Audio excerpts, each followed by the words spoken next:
Welcome to Developing Palates. This review recap is brought to you by J.C. Newman. Founded in 1895 by Julius Caesar Newman, J.C. Newman Cigar Company is the oldest family-owned premium cigar maker in America.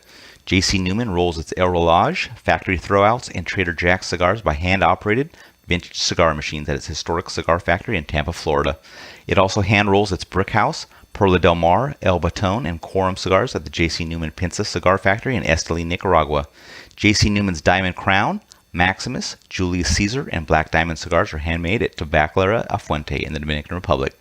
With its longtime partners, the Fuente family, the Newmans founded the Cigar Family Charitable Foundation, which supports low-income families in the Dominican Republic with education, healthcare, vocational training, and clean water. Learn more by visiting jcnewman.com. Hello, everyone. Aaron Loomis here in the Ventura Cigar Company studio. With me today is John McTavish. How you doing, John? Good evening. I'm doing well. Thanks for asking. So today we are talking about the Punch Diablo Scamp, which is a Toro, 6 1/8 by 50 ring gauge, comes out of the Tabacalera A.J. Fernandez factory in Nicaragua. Wrappers Ecuadorian Sumatra Oscuro, binders Connecticut Broadleaf, filters from Honduras and Nicaragua, blended by none other than A.J. Fernandez. Price point is $7.19, and the cigar was released in July of 2018. So with all that out of the way, John, what was your smoking experience like? All I can say is probably a good thing that Seth was not on this review, because I think Seth probably would have shredded this cigar pretty hard. First third started out with dark, sweet, spicy pepper.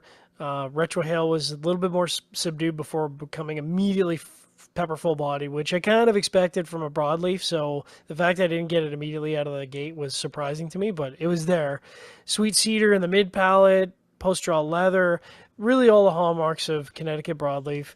And then the intensity kind of fell to about a medium by the halfway mark, which is, again, how I'd expect it to go.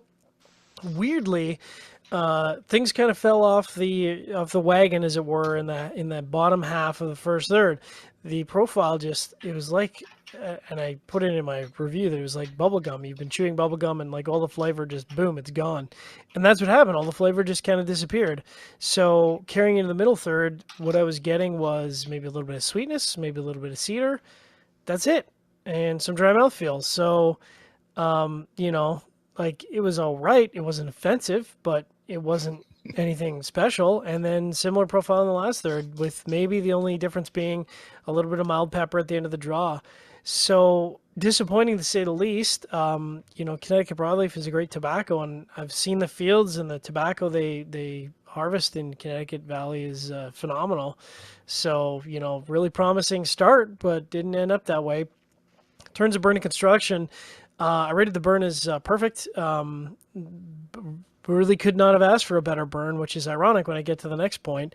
It was razor sharp, ash consistently dropping at 2-inch mark. In fact, I saw it was getting the 2-inch mark, moved it over, and watched it drop right off, which is weird because in the draw category, I had this as our poor rating, which is the lowest rating I think I've ever given a cigar ever, including any review I've ever done in the past, because the draw was so tight, and I messaged you while I was doing it. I was like, I think I might have to start over because the draw is so tight, it's just one notch above plugged. I'd say about 1.5 inches, maybe 1 3/4 in, the draw opened, so it was smokable, but it was still, so I kind of averaged it and I put it at a subpar rating, but really, really, really poor draw. So I kind of inspected the cigar to see if maybe, it was too much tobacco at the cap, but really what it was is just overfilled. You could feel it all the way through the cigar. It was like rock hard all the way through. So no doubt that's what was causing the draw issues. Anywho, what was your smoking experience like, Cigar? Yeah, for me, it started with heavy wood note, some baking spice, about a 1/2 inch in. That baking spice kind of morphed into a black pepper, about 1 inch in.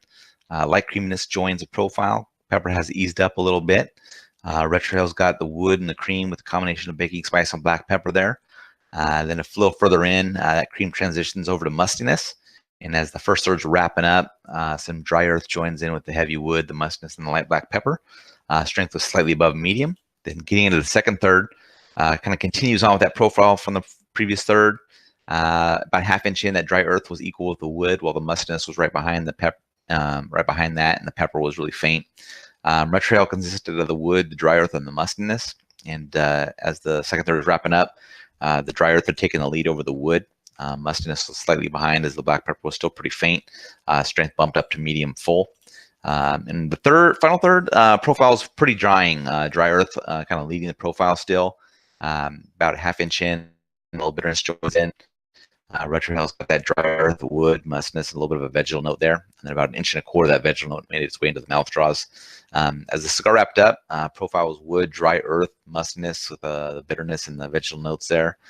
Strength remained at that medium full mark. In regards to construction, though, typical AJ Fernandez fashion, it was perfect. Burn line was straight the entire way. Ash held on 1.5 inch increments. And in regards to the draw, it was perfect, just the right amount of resistance I prefer. So no issues there at all. All right, John, overall, thoughts on this one? Disappointing. AJ's got to step his game up. I'm not sure if we're going to be welcome in his booth this year. What can I say? This just seems like throwing tobacco against the wall to create a blend. Started out promising in the first third, and then immediately the wheels fell off the wagon. So, like I said, it wasn't offensive. It's just I expect more. If you're going to put Connecticut broadleaf on a cigar, you should really make the blend count because Connecticut broadleaf isn't cheap. What about you? Yeah, I mean, same with you. I thought the first third had some good flavors going on. I was enjoying what was happening, but once that dry earth joined, it just started taking the cigar downhill because the dryness just kept building and building and building, and it just when your mouth is just so dry that you just feel like you're missing out on flavors. It just kind of takes away from the experience. Construction's perfect. Except aside from the issue that you had, typically I'd say 9.9 times out of 10, you're going to get a perfectly constructed cigar from AJ. Yeah, I'd have to echo that. I would go so far as to say 99 times out of 100. That is the first time I can ever recall getting any kind of bunk construction that wasn't just flawless from AJ. So I just crop it up to the 2% of cigars that unfortunately it happens. Yeah. So, I mean, overall, I thought it was fairly average. I think people that are a fan of AJ's blending probably will enjoy this as well. Price point is great. So it's not something that's going to break the bank if it's something that you enjoy and you want to smoke more of. What is the price point on the Punch? It's $7.19 for the Toro. That's not bad. So it's very good. Yep. And then strength is up there on the cigar, and I knew that going in. I think that goes along with the whole Diablo theme and all that stuff. So maybe this harkens back to some of the early AJ blends. You get into Diesel or Unholy Cocktail or something like that, where you want some strength and some darkness in there. See, but I really like the Diesel Unholy Cocktail. I thought it had a lot of flavor to it. This did not. Yeah. So I mean, when I look in the mood for something with that darker profile, I like a more enjoyable flavored notes. So this just doesn't kind of go along with that. And that dryness just.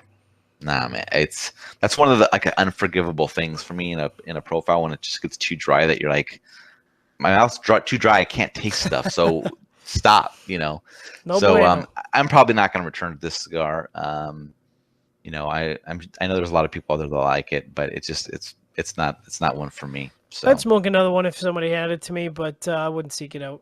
Yeah. All right, we'll get into the scores. Today, Aaron Loomis is being played by John McTavish. Nice. I gave it a 5.75. John gave it a 5.50, so I'll start out first. Flavor profile kind of went through the good, average, subpar transition. So, overall, it's pretty much average, but you get perfect construction, and then you're going to get kind of into the high five area for me. So that's kind of what I thought of it. How about you at 5.5? Yeah, I think if the draw wouldn't have been there, I think we probably would have been pretty close. I would have been 5.85. You would have been 5.75. And I think, it'd be interesting to see the other members of the developing palates as they smoke this, but I suspect all of us will be in the mid to just slightly above mid 5 mark on this one. Exactly. Yep. But I will say this is definitely a better cigar than that Hoyo Llama Star Black. So it's, this step up. Fair enough. All right, if you're just catching this video on YouTube, be sure to subscribe to us. Also check out the full written review on the website, developingpalates.com. Follow us on all the social media channels, and you can catch all of our review recaps on podcasts. So iTunes, Google Play, and Podbean. Thank you for tuning in. We will catch you on the next one. Diablo.